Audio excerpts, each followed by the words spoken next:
नमस्कार दोस्तों, आप सभी का मैं एक बार फिर से स्वागत करता हूं आपके अपने हेल्थ चैनल उम्मीद हेल्थ केयर पे। दोस्तों आज हम जानेंगे यूरिक एसिड के बारे में कि आपको डॉक्टर ने यूरिक एसिड का अगर टेस्ट लिखा है, यूरिक एसिड इन्वेस्टिगेशन प्रिस्क्राइब किया है तो इसका क्या मतलब है। आज हम इसके बारे में जानेंगे। हम देखेंगे कि यूरिक एसिड क्या होता है, यूरिक एसिड की नॉर्मल वैल्यू क्या होती है, इसके बारे में भी हम बात करेंगे। फिर ये देखेंगे कि यूरिक एसिड की जांच जो है वो क्यों करवाई जाती है, यानी कि इसकी क्लिनिकल सिग्निफिकेंस क्या है मेडिकल साइंस के अंदर, उसके बारे में हम बात करेंगे। तो चलिए दोस्तों, आज कुछ नया। यूरिक एसिड डॉक्टर जब प्रिस्क्राइब करता है जब उसको ऐसा लगता है कि आपके कंडीशंस गाउट के कुछ साइन सिम्टम्स नजर आ रहे हैं। हम जानते हैं कि गाउट क्या होता है। गाउट एक जॉइंट से रिलेटेड या ऐसे कह सकता हूँ कि गठिया से पहले की स्टेज है जो कि आगे जाकर गठिया में बदल जाती है। गाउट के अंदर पैरों में, जॉइंट के अंदर, घुटनों में, कोहनी में, जॉइंट्स में, इनमें पेन होता है और धीरे धीरे वो पेन बढ़ता जाता है और वो कंडीशन आगे जाके यूरिक एसिड का लेवल बढ़ जाता है और उस यूरिक एसिड की वजह से जो गाउट है वो आर्थराइटिस यानी कि गठिया रोग में परिवर्तित हो जाता है। तो डॉक्टर ये चेक करने के लिए कि आपके अंदर गाउट उत्पत्ति हो रही है या नहीं हो रही, गाउट जो है वो जनरेट हो रहा है या नहीं हो रहा, या कह सकते हैं प्री आर्थराइटिस कंडीशन आपके अंदर डेवलप हो रही है या नहीं हो रही, इन सब चीज़ों के बारे में जानने के लिए डॉक्टर आपको यूरिक एसिड का जो टेस्ट है वो प्रिस्क्राइब करता है। चलिए जानते हैं यूरिक एसिड होता क्या है। तो दोस्तों हमारे शरीर में एक नाइट्रोजनस बेस होता है जिसको हम कहते हैं प्यूरिन्स, और उसका जब मेटाबॉलिज्म शरीर में होता है तो उसके एंड प्रोडक्ट के रूप में हमें प्यूरिन, हमारी बॉडी में प्यूरिन बनता है। और ये जो प्यूरिन है फ्रेंड्स, ये लीवर और हमारे शरीर की इंटेस्टाइन यानी कि आंतों के द्वारा, large intestine and small intestine के द्वारा ये एक्सक्रीट किया जाता है। दोस्तों जब इस एक्सक्रीट मैकेनिज्म के अंदर यानी कि उत्सर्जन के इस मैकेनिज्म के अंदर अगर कुछ बदलाव आ जाए तो हमारे शरीर के अंदर यूरिक एसिड का जो लेवल है वो ऊपर या नीचे हो जाता है।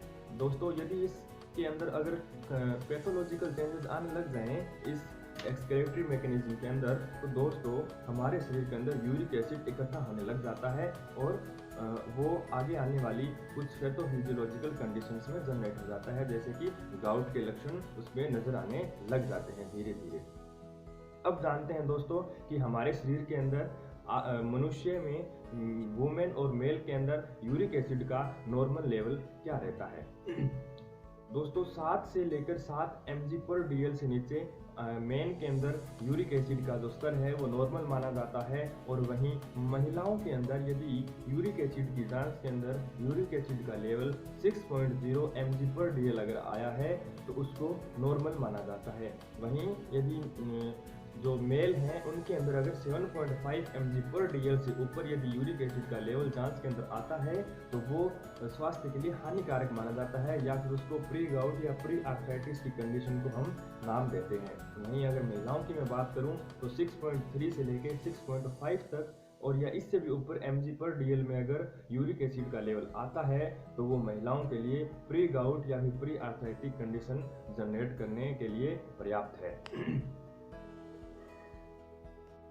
यूरिक एसिड का बढ़ना या घटना मनुष्य के सेक्स यानी कि वो मेल है या फीमेल, इस पर भी निर्भर करता है। संभवतः मनुष्य के अंदर यूरिक एसिड की जो अमाउंट है वो ज़्यादा होती है, परंतु मीनोपॉज के बाद में ह्यूमंस के अंदर यूरिक एसिड एकदम से बढ़ता है और प्री गाउट या फिर आर्थराइटिस की कंडीशन को जनरेट करने के लिए पर्याप्त होता है। दोस्तों इसके अंदर एज का भी फैक्टर रिस्पॉन्सिबल होता है। अप्रोक्सीमेटली ये रिसर्च के अंदर देखा गया है कि 40 to 45 ईयर्स के बाद में जो यूरिक एसिड का स्तर है वो हमारी बॉडी में धीरे धीरे बढ़ने लगता है, जिसकी वजह से मेनली महिलाओं के अंदर मीनोपॉज के बाद में प्री गाउट या प्री आर्थराइटिस की कंडीशन जनरेट हो जाती है। अब जानते हैं ऐसे और फैक्टर्स के बारे में जिनसे यूरिक एसिड, हमारे शरीर में यूरिक एसिड का लेवल जो है वो अल्टर हो सकता है, जैसे कि एक्सरसाइज करने से भी यूरिक एसिड का स्तर बढ़ सकता है जो कि टेम्परेरी होता है, रेस्ट के साथ साथ में ये कम भी हो जाता है।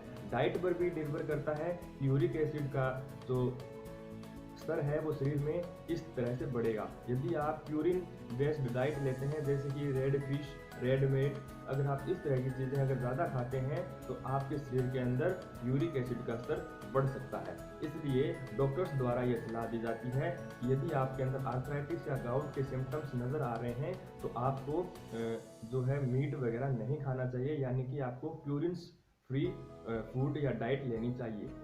यूरिक एसिड की मेडिकल में क्लिनिकल सिग्निफिकेंस क्या है, तो इन पर अगर हम चर्चा करें तो मेनली यह है, एक तो गाउट की स्थिति को जानने के लिए करवाया जाता है, दूसरा आर्थराइटिस का पता लगाने के लिए भी यह करवाया जाता है, यूटीआई यानी कि यूरिनरी ट्रैक्ट इन्फेक्शन जैसे कि रीनल कैल्कुलाई वगैरह को देखने के लिए, और यदि किसी के अंदर रीनल कैल्कुलाई का केस है तो उसके अंदर भी यूरिक एसिड की जांच करवाई जाती है, क्योंकि कई प्रकार मैंने जैसे पिछले वीडियो में बताया था, जो रीनल कैल्कुलाई यानी कि जो किडनी स्टोन है वो यूरिक एसिड की भी हो सकती है, तो वो जांचने के लिए भी डॉक्टर यूरिक एसिड का टेस्ट प्रिस्क्राइब करते हैं।